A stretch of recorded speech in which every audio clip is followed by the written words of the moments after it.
Israel দাবি করছে গাজায় কোনো দুর্ভিক্ষ নেই। তারা বলছে হামাস মিথ্যা প্রচারণা চালাচ্ছে। ইসরায়েলি মুখপাত্র অভিযোগ করেছেন জাতিসংঘ ত্রাণ ঠিকমতো বিতরণ করা হচ্ছে না। জাতিসংঘ বলছে পরিস্থিতি এতটাই বিপজ্জনক যে সাহায্য পৌঁছানো কঠিন। রোববার ইসরায়েলি সেনারা খাবারের লাইনে থাকা 94 জনকে হত্যা করেছে। গুলিবিদ্ধ হয়েছে অনেক সাধারণ মানুষ। ওয়ার্ল্ড ফুড প্রোগ্রামের প্রধান জানান, ক্ষুধার্ত মানুষ ত্রাণ ট্রাকের দিকে ছুটে গেলে গুলি চলে। মানবিক সংস্থাগুলোর মতে এই 10 ঘন্টার বিরতি ভালো উদ্যোগ, কিন্তু যথেষ্ট নয়। স্থায়ী যুদ্ধবিরতি ছাড়া পরিস্থিতি উন্নত হবে না।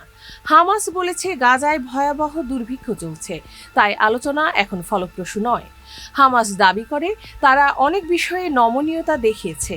রবিবার 100+ ত্রাণবাহী ট্রাক গাজায় প্রবেশ করেছে। জর্ডান ও আমিরাত বিমান থেকে ত্রাণ ফেলেছে। অনেক সংস্থা বলছে আকাশপথে ত্রাণ ফেলা ব্যয়বহুল ও অকার্যকর।